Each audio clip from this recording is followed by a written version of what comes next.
Okay, tenth standard. कल हम लोग लास्ट लेक्चर में क्या पढ़ रहे थे? Energy from different food component. कल हम टॉपिक पढ़ रहे थे, मैंने बताया ना, अलग अलग खाने से अलग अलग एनर्जी मिलती है। किसमें कार्बोहाइड्रेट होता है, किसमें प्रोटीन होता है, किसमें लिपिड होता है, फिर किससे विटामिन मिलेगा, किससे मिनरल मिलेगा, किससे फाइबर मिलेगा। तो अलग अलग एनर्जी कंपोनेंट अवेलेबल है। कल हमने प्रोटीन को डिस्कस किया, ठीक है। प्रोटीन किससे बनता है? एमिनो एसिड से।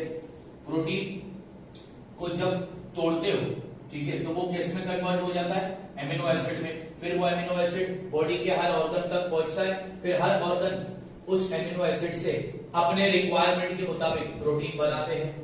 कल पढ़ा, ठीक है। कुछ इंफॉर्मेशन बाकी था प्रोटीन से रिलेटेड, एमिनो एसिड से रिलेटेड, वो बताता। Point number 1, excess of amino acid are not stored. अब जितना एमिनो एसिड चाहिए उससे ज्यादा अगर एमिनो एसिड अवेलेबल है, ठीक है, जितना एमिनो एसिड चाहिए प्रोटीन बनाने के लिए, अगर उससे ज्यादा एमिनो एसिड है तो वो एक्सेस स्टोर नहीं किया जा सकता। ठीक है, देखिए बेटा कौन है।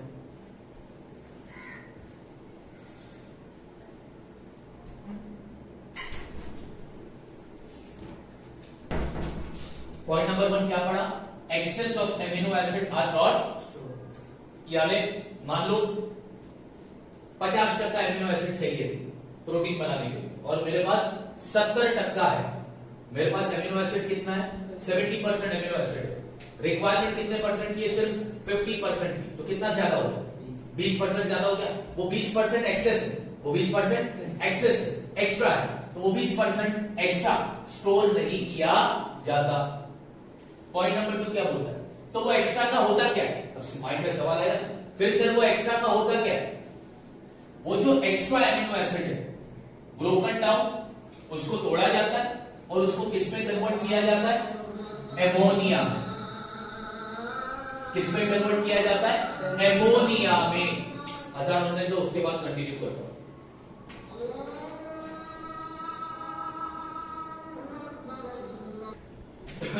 ओके, तो हमने क्या पढ़ा पॉइंट नंबर 1 में? Excess, extra amino acid store नहीं होता। एक्स्ट्रा एमिनो एसिड को तोड़ा जाता है और उसको किसमें कन्वर्ट किया जाता है? एमोनिया में। और फिर वो एमोनिया बॉडी के बाहर एलिमिनेट किया जाता है, यानी फेंका जाता है। क्लियर है? Excess of ammonia acid, amino acid, excess यानी extra amino acid body save नहीं करती, वो उस एमिनो एसिड को तोड़कर किसमें कन्वर्ट कर देती है? एमोनिया में। और फिर वो एमोनिया बॉडी के बाहर एलिमिनेट यानी फेंका जाता है, निकाला जाता है। अब पॉइंट नंबर 3 क्या बोल रहा है? इफ नेसेसरी, अगर जरूरी है तो, अगर जरूरत आ गई तो ये एक्सेस ऑफ प्रोटीन को कन्वर्ट किया जाता है किसमें? ग्लूकोज। शर्त क्या है? If necessary. तो ये एक्स्ट्रा प्रोटीन को कन्वर्ट किया जाता है, किसमें कन्वर्ट किया जाता है? ग्लूकोज में। और इस एक्सेस प्रोटीन को ग्लूकोज में कन्वर्ट करने वाला जो प्रोसेस है उसको क्या बोलते हैं? ग्लूकोनियोजेनेसिस। ग्लूकोनियोजेनेसिस। एक्सेस प्रोटीन अगर जरूरत है, अगर जरूरत आ गई, ग्लूकोज की जरूरत आ गई, तो इस एक्सेस प्रोटीन को ग्लूकोज में कन्वर्ट किया जाता है। और उस प्रोसेस का नाम क्या है? Gluconeogenesis. Last point, plant produce necessary amino acid from mineral called de novo. Objective के लिए पूछ सकता है कि प्लांट एमिनो एसिड बनाता है किससे? तो मिनरल से। उस मिनरल का नाम क्या है? डेनोवो। लेनोवो नहीं, मोबाइल नहीं, लैपटॉप नहीं, ये क्या है? डेनोवो। लेनोवो का बाप कौन है? लेनोवो का बाप ता बोलता है डेनोवो। प्लांट नेसेसरी एमिनो एसिड किस मिनरल से बनाता है? आंसर क्या लिखोगे? क्या आंसर लिखोगे? पॉइंट नंबर 1, क्या body excess of amino acid store करके रखती है? वो एमिनो एसिड को तोड़कर किसमें कन्वर्ट करती है? एमोनिया में, और फिर वो एमोनिया बॉडी के बाहर एलिमिनेट किया जाता है, निकाला जाता है, बॉडी के बाहर से निकाला। अगर ग्लूकोज की कमी हो गई तो फिर इस एक्सेस प्रोटीन को इस्तेमाल किया जाता है, उसको कन्वर्ट किया जाता है किसमें? तो एक्सेस ऑफ प्रोटीन को ग्लूकोज में कन्वर्ट करने वाला जो प्रोसेस है उसका नाम क्या है? ग्लूकोनियोजेनेसिस। तेरे लिए बहुत बड़ा नाम हो गया ना, साइड है ना, जबान पे नहीं आ रहा हो। अच्छा, प्लांट जरूरत के मुताबिक नेसेसरी अमीनो एसिड किस मिनरल से बनाता है? लिग्निन। तो ये था प्रोटीन के बारे में, खत्म। अब प्रोटीन के बाद दूसरी चीज आती है लिपिड, दूसरा न्यूट्रिएंट आता है लिपिड। अब लिपिड बना किससे? लिपिड बना है फैटी एसिड और अल्कोहल से। लिपिड किससे बना? फैटी एसिड और अल्कोहल के बीच में एक केमिकल बॉन्ड बनता है, और उस केमिकल बॉन्ड से फिर क्या फॉर्म होता है? फैटी एसिड और अल्कोहल के बीच में एक केमिकल बॉन्ड बनता है, और इस केमिकल बॉन्ड से क्या फॉर्म होता है? तो इसका मतलब यही हो गया ना, लिपिड के अंदर क्या है? फैटी एसिड और, अगर लिपिड को तोड़ोगे, ब्रेक करोगे, तो उसके अंदर से क्या बाहर निकलेगा? ठीक है। Point number 2, in human body this molecule, यहां पर दिस किसको बोला गया है? लिपिड को। किसको बोला गया है? In human body this molecule can be synthesize, मतलब प्रोड्यूस्ड। सिंथेसाइज का मतलब क्या? इन लीवर, यानी ह्यूमन बॉडी के अंदर लिपिड कहां पर बनता है? लीवर के अंदर। कहां पर बनता है? Point number 3, they are insoluble in water. यहां पर दे किसको कहा गया? लिपिड को। लिपिड पानी में डिसॉल्व नहीं होता, इसलिए क्या बोला है? Insoluble. Digestion of lipid means conversion into fatty acid and lipid को डाइजेशन ऑफ लिपिड, हम बोलते हैं लिपिड डाइजेस्ट हो गया, लिपिड डाइजेस्ट हो गया। तो लिपिड का डाइजेस्ट होना, इसका मतलब उसने बताया है कि लिपिड कन्वर्ट हो जाता है किसमें? फैटी एसिड और अल्कोहल। नेक्स्ट पॉइंट, अब ये fatty acid then absorb and transferred everywhere within the, फिर ये फैटी एसिड ब्लड एब्सॉर्ब करता है और बॉडी के हर ऑर्गन, हर सेल तक उसको ट्रांसफर करता है। अब ऑर्गन फैटी एसिड का क्या करेगा? अचार डालेगा? नहीं, ऑर्गन उससे क्या बनाएगा? कुछ ना कुछ सब्सटेंस बनाएगा। From fatty acid different cell produce different substance. एक बार सेल के अंदर फैटी एसिड पहुंच गया तो हर सेल, अलग अलग सेल फैटी एसिड से अलग अलग सब्सटेंस बनाते हैं। अब ये रहा एग्जांपल। तो फैटी एसिड से क्या बना? फॉस्फोलिपिड। फॉस्फोलिपिड किससे बनता है? फैटी एसिड से। फॉस्फोलिपिड किससे बनता है? Fatty acid. Phospholipids are formed from fatty acid. Phospholipid किससे बनता है? Fatty acid. ठीक है। Essential for production of plasma membrane. अब ध्यान से सुनो, प्लाज्मा मेम्ब्रेन को बनाने के लिए क्या चाहिए? फॉस्फोलिपिड। और ये फॉस्फोलिपिड किससे बनता है? फैटी एसिड से। प्लाज्मा मेम्ब्रेन को बनाने के लिए, ठीक है, किसकी जरूरत होती है? फॉस्फोलिपिड की जरूरत होती है। और ये फॉस्फोलिपिड किससे बनता है? फैटी एसिड से। इसके अलावा फैटी एसिड से हार्मोन्स भी बनते हैं। फैटी एसिड से क्या बनते? क्या बनते? कौन कौन से हार्मोन्स फैटी एसिड से बनाए जाते हैं? Progesterone, oestrogen, testosterone, aldosterone. ये 4 हार्मोन्स किससे बनते हैं? एग्जाम में क्वेश्चन पूछ सकता है। Name the hormone formed by fatty acid, या फिर name the hormone formed from fatty acid. Fatty acid से बनने वाले हार्मोन्स के नाम बताओ। तो कितने नाम याद रखने के? 4। पहला प्रोजेस्टेरॉन, दूसरा एस्ट्रोजन, तीसरा टेस्टोस्टेरोन और चौथा एल्डोस्टेरोन। फैटी एसिड से 4 हार्मोन्स बनते हैं। ये 4 नाम तुमको याद रखना है। बहुत सारे हार्मोन बनते हैं, बेसिक ये 4 नाम तुमको याद रखना है। पहला क्या है? प्रोजेस्टेरॉन, दूसरा क्या है? एस्ट्रोजन, तीसरा क्या है? टेस्टोस्टेरोन और चौथा क्या है? एल्डोस्टेरोन। अब 1 ग्राम लिपिड से 1 ग्राम लिपिड से कितनी एनर्जी बनती है? 4 kilo calorie energy. 1 gram lipid से कितनी एनर्जी बनती है? 4 kilo calorie energy. Excess of lipid are stored in adipose connective tissue. अब एक्सेस का मतलब समझ में आ गया ना? एक्स्ट्रा लिपिड कहां पर स्टोर किया जाता है? Adipose connective tissue. Extra lipid कहां पर स्टोर किया जाता है? एडिपोज कनेक्टिव टिश्यू में। तो लिपिड क्या है? लिपिड एक ऑर्गेनिक कंपाउंड है जो फैटी एसिड और अल्कोहल के केमिकल बॉन्ड से बना है। Point number 1। Point number 2, human body में लिपिड प्रोड्यूस किया जाता है लीवर के अंदर। पॉइंट नंबर 3, लिपिड पानी में डिसॉल्व नहीं होता, वो इनसॉल्युबल है। लिपिड जब पॉइंट नंबर 4, लिपिड जब डाइजेस्ट होता है, इसका मतलब लिपिड कन्वर्ट हो गया फैटी एसिड और अल्कोहल। फिर वो फैटी एसिड ब्लड एब्सॉर्ब करता है और उसको डिस्ट्रीब्यूट करता है बॉडी के हर सेल तक। फिर अलग अलग सेल उससे अलग अलग सब्सटेंस बनाते हैं। एग्जाम्पल, एक सेल के अंदर फैटी एसिड पहुंच गया तो उस सेल ने क्या किया? फैटी एसिड से फॉस्फोलिपिड बनाया। ये फॉस्फोलिपिड उसने क्यों बनाया?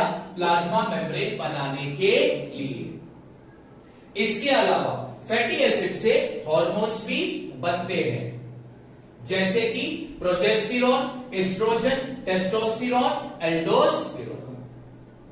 1 ग्राम लिपिड से 4 किलो कैलोरी एनर्जी बनती है, डिराइव होती है, मिलती है।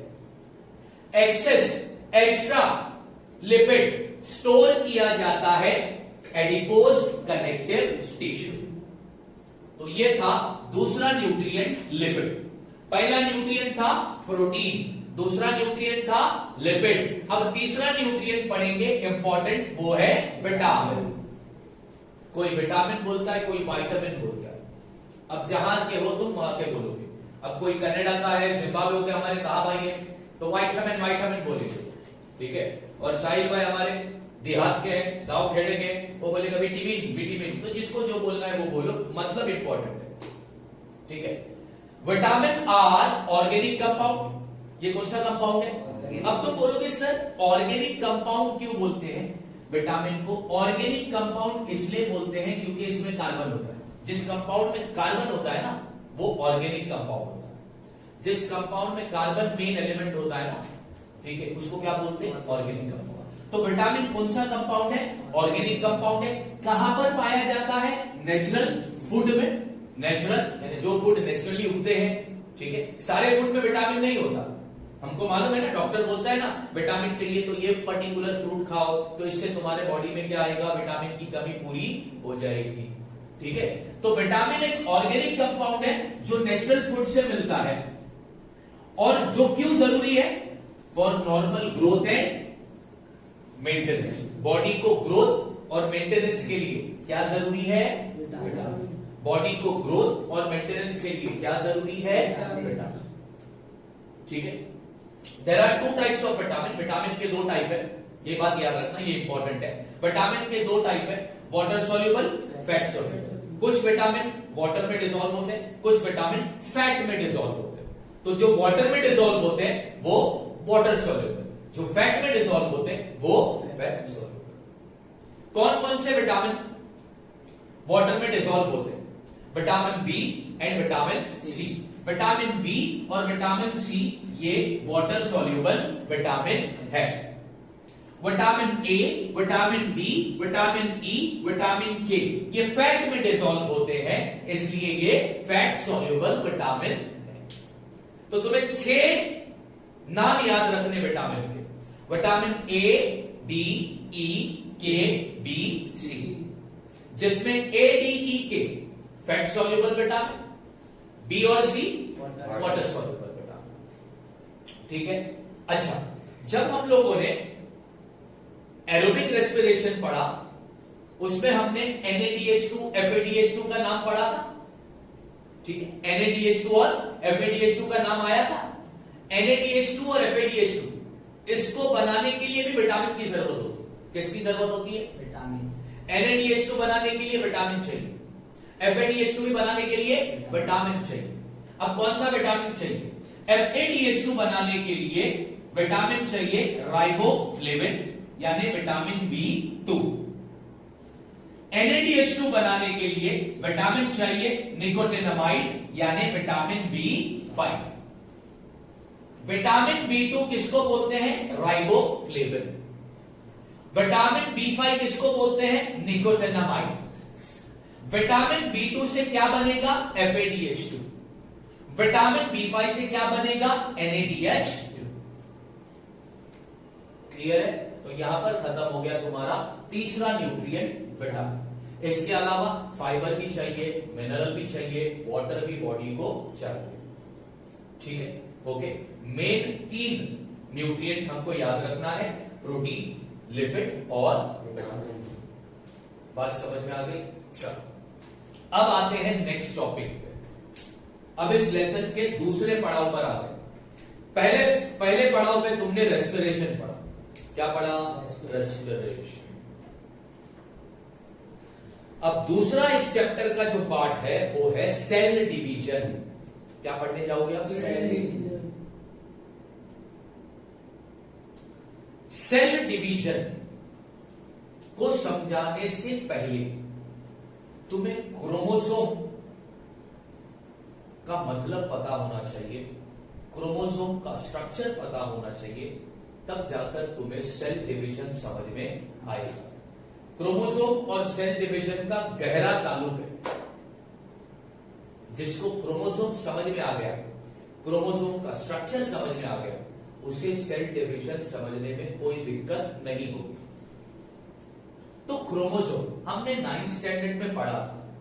क्रोमोसोम के बारे में सेकंड सेमेस्टर में पढ़ा था हमने क्रोमोसोम। हमने 9th स्टैंडर्ड में क्रोमोसोम का मतलब पढ़ा था कि chromosome are thread like structure present in nucleus which carry genetic information from one generation to the other.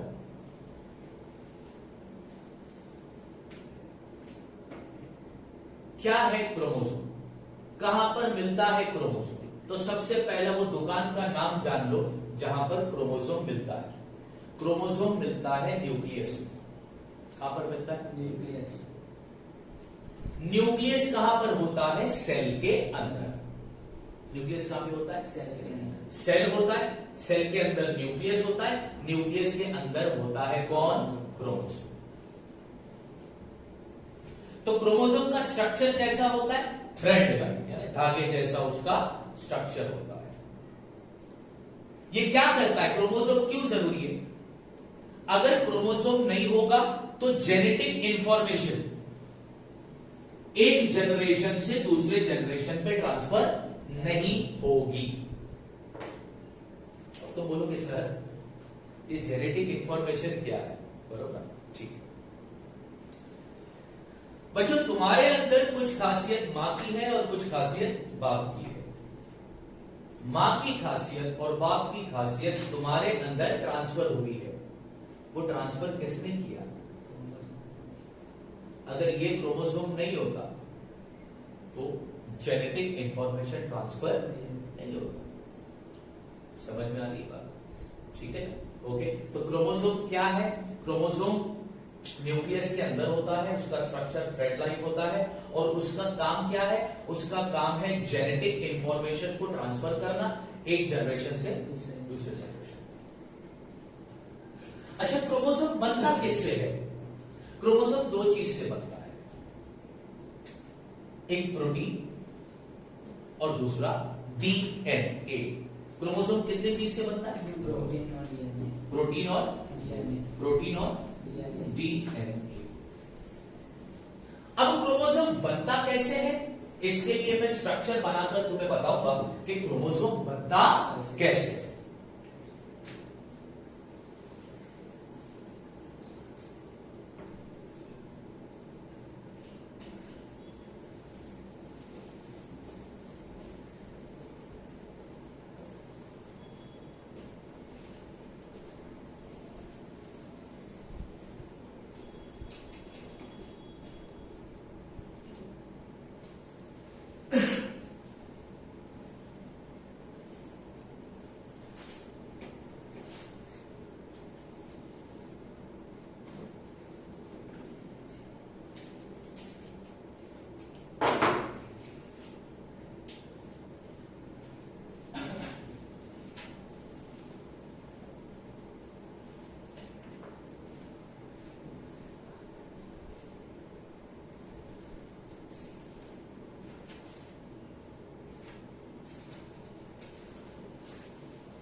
Structure of chromosome, ठीक है। टेक्स्ट बुक बनेगी इससे, और पन्ने खोलते रह जाएगा तो ढूंढते रह जाएगा कि क्या है।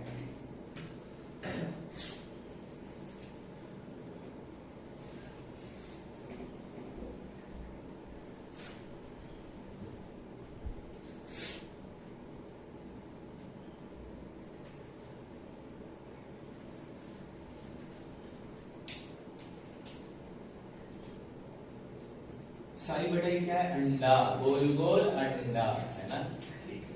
ये मैंने जो बनाया है ना, इसको हम बोलते हैं ग्लोब्यूलर प्रोटीन। क्या बोलते हैं इसको? कहां बनता है ये? लीवर में। ये प्रोटीन कहां पर बनता है? लीवर में। अच्छा, दुनिया इसको बुक में इसका नाम क्या दिया है? हिस्टोन। क्या नाम है ये प्रोटीन का? हिस्टोन, ठीक है। ऐसे बहुत सारे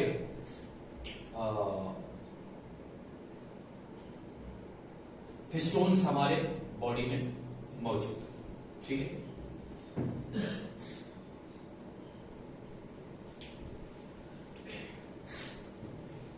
आठ हिस्टोन,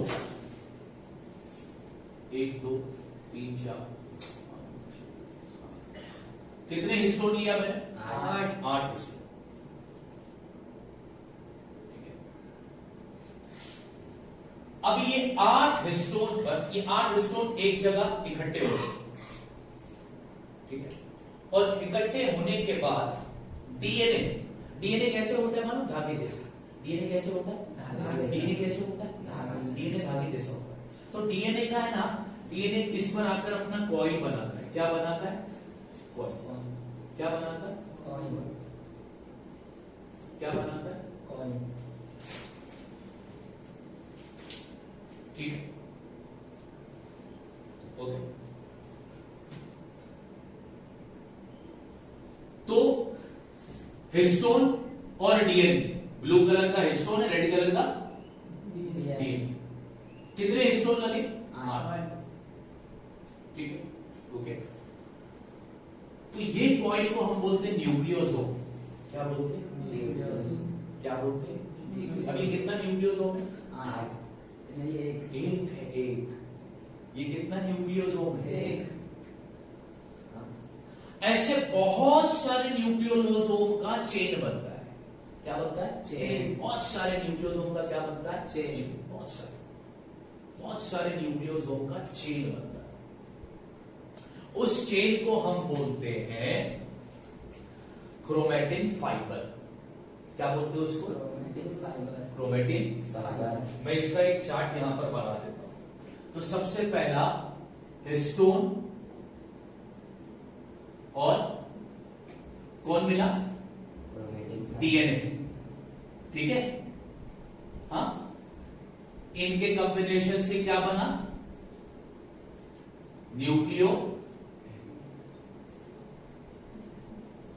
जोम बना, ठीक है। फिर वो न्यूक्लियोसोम का चेन बनता है, उससे क्या बनता है, क्रोमेटिन, क्रोमेटिन फाइबर, क्या बनता है, क्रोमेटिन फाइबर, ठीक है। फिर ये क्रोमेटिन फाइबर किसमें कन्वर्ट हो जाता है, क्रोमेटिन में, किसमें कन्वर्ट हो जाता है, और इस क्रोमेटिन से क्या बनता है, क्रोमोसोम, क्या बनता है, क्रोमोसोम।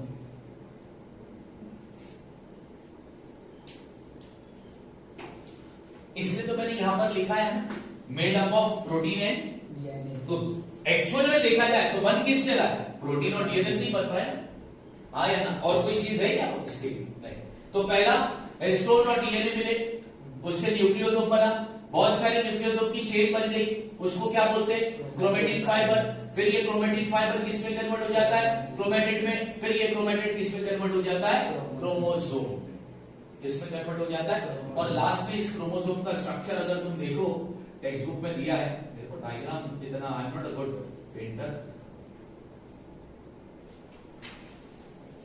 ये है तुम्हारा क्रोमोसोम, क्या ये तुम्हारा, क्रोमोसोम। इसको बोलते हैं क्रोमेटिड, क्या बोलते हैं इसको, क्रोमेटिन, क्या बोलते हैं इसको, क्रोमेटिन। और ये वाला जो पार्ट है सेंटर जो है इसका, इसको बोलते हैं सेंट्रोमियर, क्या बोलते हैं इसको, सेंट्रोमियर। ये बहुत सारे धागे होंगे, इसको मैं थोड़ा धागे जैसा बना देता हूं। ये जो धागा दिख रहा है ना, ये क्या है तुम्हारा, डीएनए, क्या है तुम्हारा ये, डीएनए। क्या है तुम्हारा ये, डीएनए। क्या है तुम्हारा ये, डीएनए। अच्छा, कुछ लोग इसको जो है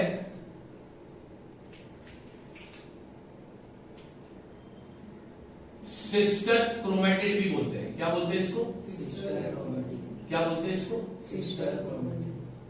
जब ये क्रोमेटिड कंडेंस हो जाता है, क्या हो जाता है, तो ये किसमें कन्वर्ट हो जाता है, क्रोमोसोम। किसमें कन्वर्ट हो जाता है, क्रोमोसोम। किसमें कन्वर्ट हो जाता है, क्रोमोसोम। ये है तुम्हारा स्ट्रक्चर ऑफ, क्रोमोसोम। तो क्रोमोसोम कैसे बना, प्रोटीन और डीएनए से बना, प्रोटीन और डीएनए से क्या बनता है, न्यूक्लियोसोम। फिर बहुत सारे न्यूक्लियोसोम की चेन बनती है, उसको क्या बोलते हैं, क्रोमेटिन फाइबर। फिर क्रोमेटिन फाइबर किसमें कन्वर्ट होता है, क्रोमेटिन। क्रोमेटिड में। फिर उस क्रोमेटिड से क्या बनता है, क्रोमोसोम। क्या बनता है, क्रोमोसोम। क्या बनता है, क्रोमोसोम। क्या बनता है, क्रोमोसोम। याद रखना इसका स्ट्रक्चर, ठीक है, ओके। इसको तो इन डेप्थ डिटेल में तुम पढ़ोगे, अगर जब हायर लेवल स्टैंडर्ड में जाओगे 11 12 में, तो पूरा तुमको स्ट्रक्चर, इधर से ये कैसे हुआ, फिर ये इधर से ये कैसे बनता है, फिर ये कैसे बना, फिर ये पूरा डिटेल में पढ़ा जाएगा। अभी बेसिकली अपने को याद रखना है कि भैया प्रोटीन और डीएनए मिलकर न्यूक्लियोसोम बनाते हैं, न्यूक्लियोसोम से क्रोमेटिन फाइबर बनता है, क्रोमेटिन फाइबर से क्रोमेटिड बनता है, क्रोमेटिड से क्रोमोसोम बनता है। ये रहा क्रोमोसोम का स्ट्रक्चर, इसको क्रोमेटिड बोलते हैं, सेंटर को सेंट्रोमियर बोलते हैं, और इसको बोलते हैं डीएनए। समझ में आ गई बात, यस और नो, ठीक है। एक इंपॉर्टेंट बात, क्रोमेटिड से क्रोमोसोम कब बनता है, सेल डिवीजन से पहले। सेल डिवीजन स्टार्ट होने से पहले, सेल डिवीजन स्टार्ट होने से पहले क्रोमेटिड से क्या बन जाता है, क्रोमोसोम। क्रोमेटिड से क्या बन जाता है, क्रोमोसोम। क्रोमेटिड से क्या बन जाता है, क्रोमोसोम। ध्यान से देख सुनना, सेल डिवीजन स्टार्ट होने से पहले, मान लो कल सेल डिवीजन स्टार्ट होने वाला है, तो उससे पहले ये क्रोमेटिड कंडेंस होकर किसमें कन्वर्ट हो जाता है, क्रोमोसोम में कन्वर्ट, किसमें कन्वर्ट हो जाता है, क्रोमोसोम। क्रोमोसोम। तो क्रोमोसोम समझ में आया, क्रोमोसोम समझ में आया। क्रोमोसोम कहां पर मिलता है, न्यूक्लियस में। न्यूक्लियस कहां पर होता है, सेल के अंदर। क्रोमोसोम क्या काम करता है, जेनेटिक इंफॉर्मेशन को ट्रांसफर करता है जनरेशन टू जनरेशन। क्रोमोसोम किससे बनता है, प्रोटीन और डीएनए से। प्रोटीन का नाम क्या है, हिस्टोन। क्या नाम है, हिस्टोन। क्या नाम है, हिस्टोन। अब हमारे टॉपिक पे आते हैं।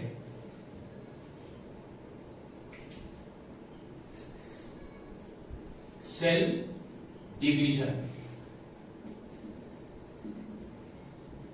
क्या है टॉपिक का नाम, सेल डिवीजन। सेल डिवीजन क्यों होता है, पहला तो इसका पर्पस समझ लो, मकसद, सेल डिवीजन का मकसद, सेल डिवीजन का क्या है? Growth, development and reproduction.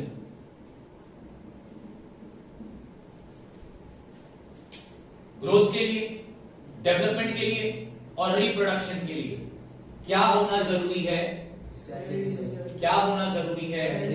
क्या होना जरूरी है? क्या होना जरूरी है?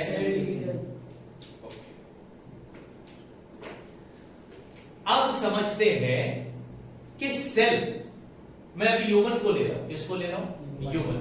ठीक है, सेल कितने टाइप के होते हैं बॉडी में?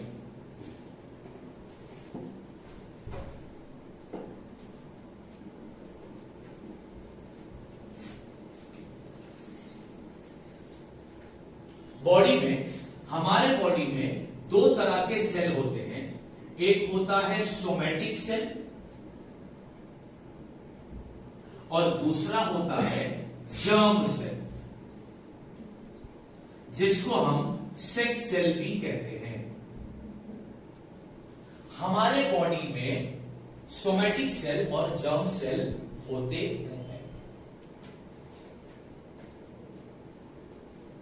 जर्म सेल, सोमैटिक सेल हर जगह है, सोमैटिक सेल हर जगह मौजूद। जर्म सेल कहां पर मौजूद? इन टेस्टिस, अगर मेल है तो मेल में जर्म सेल कहां पर मौजूद है? ओवरीज। फीमेल में जर्म सेल कहां पर मौजूद है? ओवरीज में। मेल बॉडी में जर्म सेल कहां पर मौजूद है? टेस्टिस में। फीमेल बॉडी में कहां पर मौजूद है? ओवरीज में। ठीक है, तो अब एक बात बताओ, स्किन के जो सेल है वो सोमैटिक होगी कि जर्म सेल होगी? सोमैटिक। नोज का सेल, चिक का सेल, ईयर का सेल, ये बाल का सेल, सोमैटिक। सोमैटिक। तो मोस्टली कौन सा सेल है हमारे बॉडी में? सिर्फ हमारे बॉडी में, मेल के बॉडी में जर्म सेल कहां पर मिलेगा? टेस्टिस में। और फीमेल के बॉडी में? बात समझ में आ गई? ठीक है, तो हमारे बॉडी में सेल कितने टाइप के भैया?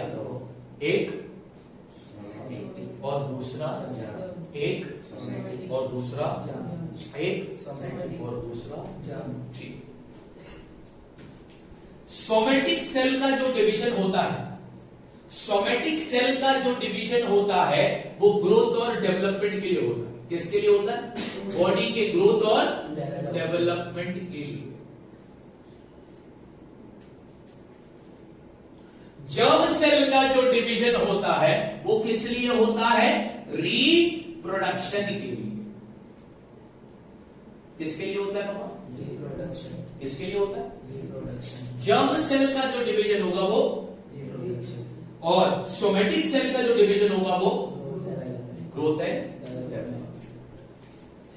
इतना समझ में आ गया? क्लियर है? सेल डिवीजन का मकसद ग्रोथ, डेवलपमेंट है। हमारे बॉडी में कितने तरह के सेल है? सोमैटिक और जर्म सेल कहां पर मिलेगा? मेल में टेस्टिस, फीमेल में ओवरीज। सोमैटिक सेल का डिवीजन किस लिए होता है? जर्म सेल का डिवीजन किस लिए होता है? रिप्रोडक्शन। बात समझ में आ गई? ठीक है, अब दो तरह के सेल डिवीजन पढ़ने हैं, माइटोसिस और मियोसिस। ठीक है, अब नेक्स्ट लेक्चर में मैं दोनों तरह के सेल डिवीजन पढ़ा, तो तुम्हारा चैप्टर नंबर 2 भी हो जाएगा। क्रोमोसोम याद रखो, क्रोमोसोम याद रखो। बात समझ आ गई? ठीक, चलो।